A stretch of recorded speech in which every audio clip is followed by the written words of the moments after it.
본문만을 보면 조금 이해하기가 어려운 구절인데요. 지난 시간까지 지금까지 우리는 베드로후서라는 베드로가 쓴 편지를 통해서요, 샛별 대신, 그러니까 새벽에 떠오르는 그 별과 같은 우리 예수 그리스도께서 우리 마음에 떠오르기까지 우리가 어떤 소망을 두고 나아가야 하는가 하는 말씀을 나누고 있습니다. 베드로후서 이 편지의 가장 첫 부분에서는 하나님께서 우리에게 주신 믿음과 또 지극히 큰 약속이 우리를 어떻게 부르시는지, 또 우리 인생의 관점이 어떻게 변화되고 있는지를 이야기했어요. 그것은 단지 우리가 죽은 이후에 천국에 가는 어떤 티켓을 받는 것으로 끝나는 것이 아니라요, 하나님의 성품, 그 하나님의 본성에 이 땅에 살면서부터 우리가 어떻게 참여하고 우리의 삶의 믿음과 소망이 어느 방향으로 나아가게 되는지, 이 실제적인 천국 소망을 이야기하는 거거든요. 그렇게 이야기하면서 오늘 본문이 있는 이 2장에서는요, 그 찬란한 빛이 비추어지기 전에 우리 안에 있는 그 어두운 그림자, 우리 내면에 있는 어두운 그 거짓 교사의 실체를 폭로하고 있다는 거죠.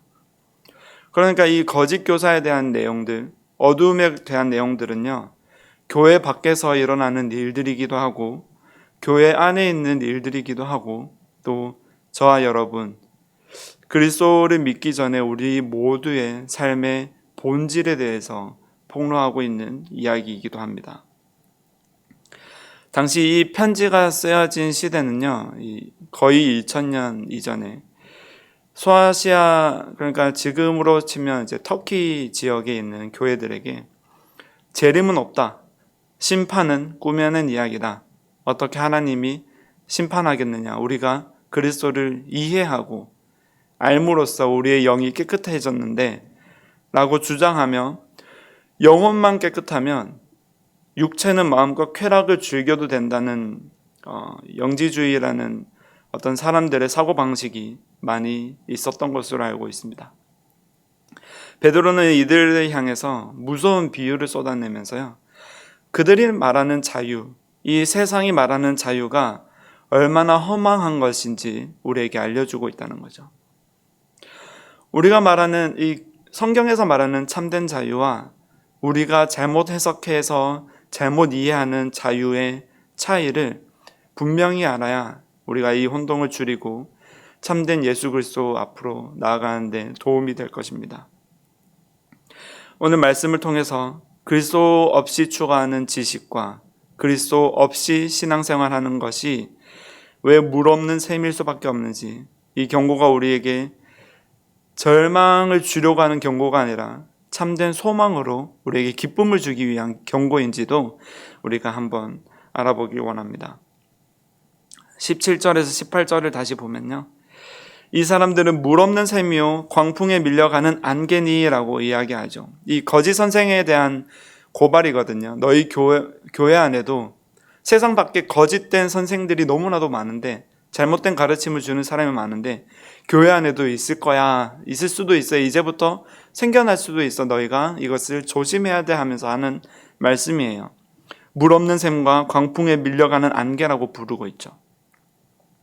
이 중동의 뜨거운 태양 아래서 여행자가 갈망하는 물이 없다고 한번 상상을 해보십시오. 샘이 보여서, 이제 어떤 웅덩이가 보여서 막 달려가는데 그 안에 물이 없는 거예요. 또 아침 안개가 자욱해서 곧 비가 내려 대지를 식혀줄 것만 같은데 광풍이 불자 흔적도 없이 사라지는 신기루와 같은 그런 안개의 모습이라는 거예요. 그 안에 생명이 없다는 뜻이고, 그 안에 영원히 바라볼 어떤 영원한 소망이 없다는 뜻이에요. 지난 주일에도 우리는 우리의 본질과 우리의 현실이 물 없는 구덩이와 같고 말라버린 구덩이와 같다고 했죠. 구덩이에 갇혀 스스로 헤어날 수 없는 것이 인간의 현실이고요, 우리 죄인의 한계라는 거예요. 우리 스스로는 우리를 구원해낼 수 없어요. 우리가 모두가 잘 알고 있잖아요. 이것이 그리스도 없는 인간의 본 모습이고요. 당시 사람들이 추구하던 지식이라는 것의 정체예요. 그들은 화려한 궤변으로 사람들을 유혹하죠. 이것을 알면 자유해진다. 아는 것이 힘이다. 우리는 아는 것을 가진 지성을 지닌 인간으로서 아는 것을 통해서 우리의 영혼은 자유해질 것이다 라고 주장하던 시대였다는 거죠.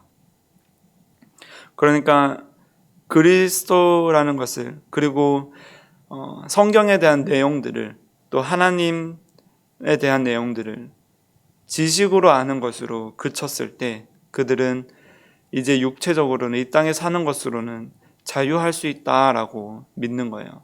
분리시켜버린 거죠. 영적인 것과 육체적인 것들을 완전히 분리시키고 생각을 하는 거예요. 그러나 그 지식만으로는 영혼의 갈증을 해결할 생명수가 없다는 거예요.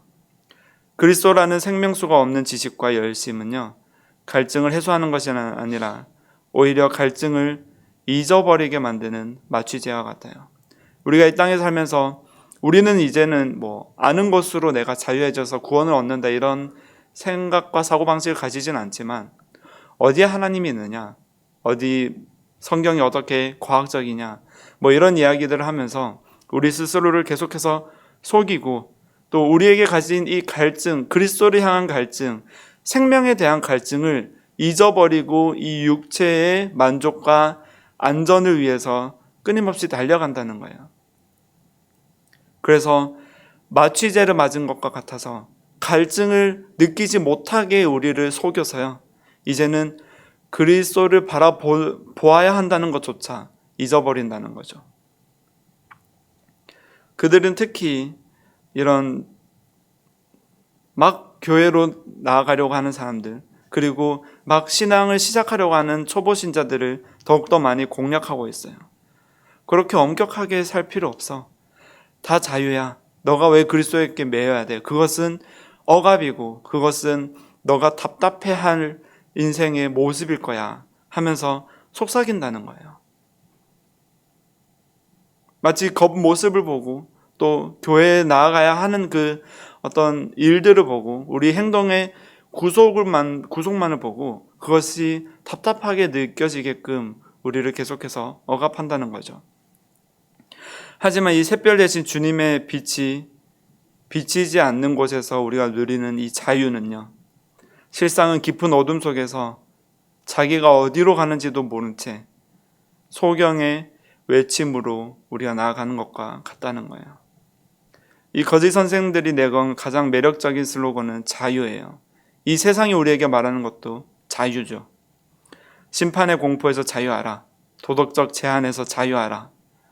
이 땅이 말하는 것에서 자유하라. 너 스스로가 옳고 내 스스로가 생각하는 것이 존중받아 마땅한 세상에서, 이것을 우리는 포스트 모더니즘이라고 하는데, 개인주의적인 이 사회에 우리가 살고 있다는 거예요.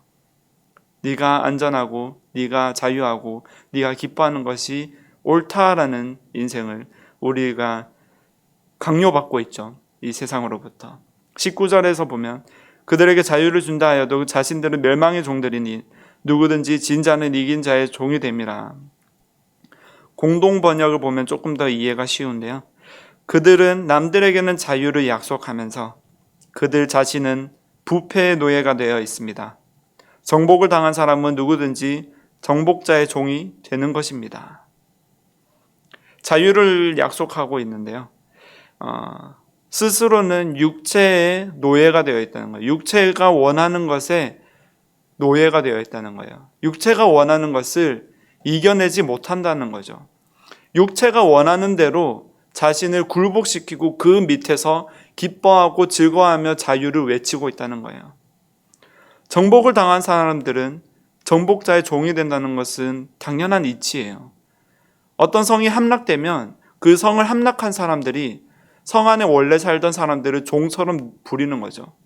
우리가 일본에 함락되었을 때 일본이 우리나라를 종처럼 부린 것과 같은 이치예요. 우리가 자유를 외치고 있지만 이 사람들이, 세상은 자유를 외치고 있지만 여전히 자기 육체의 정욕과 소욕의 종로로 되어서 그것에 지배받고 그것에 져서 마치 죄의 종로를 타는 것처럼 살아간다는 거예요. 곧 심판이나 예수 재림을 바라보지 않고요, 지식으로서 또 다른 이 세상의 이치로서 그리스도를 알게 되어 영혼은 구원받고 육은 자유해서 무엇이든지 해도 괜찮다고 생각하는 가르침에 대해서 이렇게 이야기한다는 거예요. 세상은 우리에게 자유를 약속해요. 자유롭게 나를 드러내고 내가 하고 싶은 것을 하고 내 이익이 우선이 되는 것을 지혜롭다고 하죠. 그런데 이 자유라고 불리우는 세상의 원리에 우리가 정복당한다는 거예요. 우리 육체의 정욕과 육체가 원하는 대로 내 인생을 내가 주장하는 것에 내가 정복당하고, 또 우리가 정복당했다면 그것은 곧 우리가 그것의 노예가 되었다는 뜻이에요. 내 육체의 정욕의 노예라는 거죠. 세상은 이 욕망대로 살아가는 것을 자유라고 하지만요, 성경은 그것을 죄의 종노릇이라고 부르고 있어요. 내가 내 본능에 지면 나는 본능의 종이 되는 것이고요, 탐욕에 지면 탐욕의 종이 된다는 뜻이에요. 멸망에 져서 멸망의 길을 가는 자가 어떻게 멸망에서 자유할 수 있으며 멸망의 종노릇에서 벗어날 수 있을까요? 우리는 스스로를 구원할 길도 그럴 능력도 원래부터 없었던 자들이란 말이에요. 어떻게 하나님을 지식으로 알고 이해하는 것만으로, 어떻게 세상이 말하는 것을 따라가는 것으로 우리가 스스로 자유하다고 이야기할 수 있으며 스스로 구원을 받았다고 이야기할 수 있을까요? 그럴 수 없다는 거죠. 왜냐? 우리는 정복을 당한 자들이기 때문에요. 우리는 사망을 피할 수 없고 심판을 피할 수 없는 자들이라는 것을 이 시간 우리에게 자각시키고 있는 거예요. 물 없는 샘에 갇혔고요, 안개와 같은 인생을 걷는 것이 우리의 본질이라는 거예요. 참 자유는 내 마음대로 하는 것이 아니라요, 나를 죽기까지 사랑하신 참 주인 앞에 기꺼이 굴복할 때 시작되는 거예요. 내가 부서지고 내 본질이 불가능하다는 것을 깨달을 때 나를 지으신 주님, 나를 구원하신 주님, 나를 사랑하셔서 저와 여러분을 사랑하셔서 이 땅에 기꺼이 오셔서 십자가에 달려서 죽으신 그 예수 그리스도 앞에 내 본질이 불가능하다는 것을 깨닫고 그 앞에 나를 산산히 깨부수고 하나님 앞에 엎드려질 때, 그때 우리 안에 있는 자유가 시작된다는 거죠. 하나님을 누리는 자유요, 하나님으로 인해서 기뻐하는 자유, 참 기쁨과 참 소망으로 나아가는 자유예요. 죄의 종노릇에서 그 구속에서 벗어나는 것이 우리에게 자유라고 말씀하시는 거예요. 어둠을 깨치고 어둠으로부터 벗어나는 것이 우리에게 자유라는 거예요. 어둠 안에서 내가 가고 싶은 곳은 어떤 어둠이든 어떤 죄의 모습이든 어떤 육체의 정욕이든 우리가 그것을 기뻐하면서 나아가는 것이 자유가 아니라 어둠을 깨치고 어둠으로부터 벗어나는 것이 우리에게 주신 하나님의 자유요, 우리가 누리는 자유의 본 모습이라는 거예요. 우리가 연약하기 때문에요, 하나님께서는 여전히 우리를 긍휼히 여기시고 이 땅에서 우리의 연약한 육체의 모습으로 여전히 이것을 이기지 못하지만 하나님 앞에서 자유를 누리며, 나를 살리신 하나님, 나를 기뻐하시는 하나님을 우리가 바라보며 나아갈 수 있게 된다는 거예요. 20절에서 22절을 보면요, 구주 예수 그리스도를 알므로 세상의 더러움을 피한 후에 다시 그 중에 얽매이고 지면 그 나중 형편이 처음보다 더 심하리니 의의 도를 안 후에 받은 거룩한 명령을 저버리는 것보다 알지 못하는 것이 그들에게 나으니라 라고 이야기하죠. 20절에서 22절은 오해의 여지가 있어요. 구원받았다가도, 내가 교회 다니면서 예수 그리스도를 믿었다가도 교회에 이제 안 나가면, 내가 예수님을 저버리고 내 인생을 살아가게 되면 구원이 취소되는가? 이제 나에게 구원을 받았다가도 나가 버림받을 수도 있는 것이 아닐까 하는 오해의 여지가 있어요. 공동 번역을 다시 보면요, 만일 우리 주님이시며 구세주이신 예수 그리스도를 알게 됨으로써 세상의 더러운 것에서 벗어난 사람들이 다시 거기에 말려 들어가서 정복당하고 만다면 그런 사람들의 나중 처지는 처음보다 더 나빠질 것입니다. 그들이 올바른 길을 알았다가도 자기들이 받은 거룩한 계명을 저버린다면 차라리 올바른 길을 알지 못했던 편이 더 나을 것입니다. 개는 제가 토한 것을 도로 먹는다. 돼지는 몸을 씻겨주어도 다시 진창에 뒹군다 라는 속담이 그들에게 그대로 들어맞았습니다. 이 22절을 보면 우리가 복음이 취소된다는 것을 이야기하는 것이 아니라는 것을 알 수 있는데요. 우리의 본질이 여전히 개이고 돼지라는 거예요. 우리의 본질이 아직 변하지 않았다는 거예요. 왜냐하면 그리스도 앞에서 깨어지지 않았기 때문이에요. 아무리 씻어도 우리는 겉모습만을 씻을 수밖에 없는 인간이라는 거예요. 잠언을 볼까요? 잠언 26장에서 이렇게 이야기하죠. 개가 개운 것을 도로 먹듯이 미련한 자는 어리석은 짓을 되풀이한다. 이 구절을 지금 인용해서 이야기하는 것인데요. 이 구절, 다음 구절을 보면 조금 더 이해가 쉽습니다. 너는 스스로 지혜롭다 하는 자를 보았겠지만 그런 사람보다는 바보에게 희망이 있다. 미련한 자에게 오히려 희망이 있느니라 라고 개역개정에서 이야기하죠. 바보에게 희망이 있다. 이런 역설적인 이야기를 들어보셨나요? 돼지를 깨끗한 물로 씻겨 놓아도 돼지가 다시 진흙탕으로 달려가는 이유가 무엇일까요? 돼지의 본성이기 때문이에요. 개가 토한 것을 다시 먹는 것도요, 개의 본성이에요. 사람들은 그렇게 하지 않지만 개는 그렇게 하는 거죠. 더러운 것이 더러운지 몰라서 그러는 거죠. 그것이 본성이라서, 그것이 본능이라서요. 죄의 본능은요, 어둠 속에 있으면서도 어둠이 무엇인지 모르는 거예요. 죄 가운데 있으면서 죄가 무엇인지 모르는 것이 죄의 본능이고 본성이라는 거예요. 개가 토한 것을 먹는 것이 미련한 자라고 하죠. 잠언에서 미련한 자는 지혜자와 반대되는 것이고요. 곧 그리스도가 없는 인생을 뜻하고 있어요. 스스로 지혜롭다 하는 자들보다, 스스로 지혜롭게 여기는 자보다 바보에게 오히려 희망이 있다는 거예요. 바보에게 이미 희망이 있다는 뜻은 아니고요. 미련한 자라는 것은 그리스도가 없는 자라는 뜻이에요. 그런데 스스로 지혜롭다 생각하고 내가 내 안에 구원이 있고 내가 스스로 자유할 수 있다고 믿는 것보다는 나에게 희망이 없는데, 나 스스로 지혜롭지 않은데 나 어떡하지? 하면서 그 갈급한 나의 목마름을 이해하고 바라볼 수 있는 자에게 희망이 있다는 거예요. 내가 그리스도가 없어서 내 인생에 소망이 없다는 것을 인지하는 자에게 그리스도가 오셔서 샛별이 되실 수 있다는 거죠. 그리스도가 없는 인생의 본질은요, 물 없는 샘과 같고 안개와 같아요. 세상의 더러움을 피하기 위해서, 곧 죄의 종로를 타는 인생을 어떻게든 성공하게 만들고 행복하게 만들기 위해서 우리는 많은 시도를 하고 어떻게든 노력을 하면서 살아가요. 그런데 그리스도 앞에서 항복하고 내 자신을 깨뜨리지 않는 이상 우리는 여전히 죄의 종로를 타는 본성으로 돌아간다는 거예요. 어둠 속에서 또 다른 어둠을 찾아 헤매고 있죠. 선줄로 생각하는 자는 넘어질까 조심하라 하고 고린도 교회에 말씀하셨죠. 지혜롭다 생각하는 이들보다 미련한 자가 희망이 있다는 것은 그 미련함과 불가능한 인생을 바라볼 수 있을 때 그 어둠을 깨뜨리고 올 빛을 바라볼 수 있다는 거예요.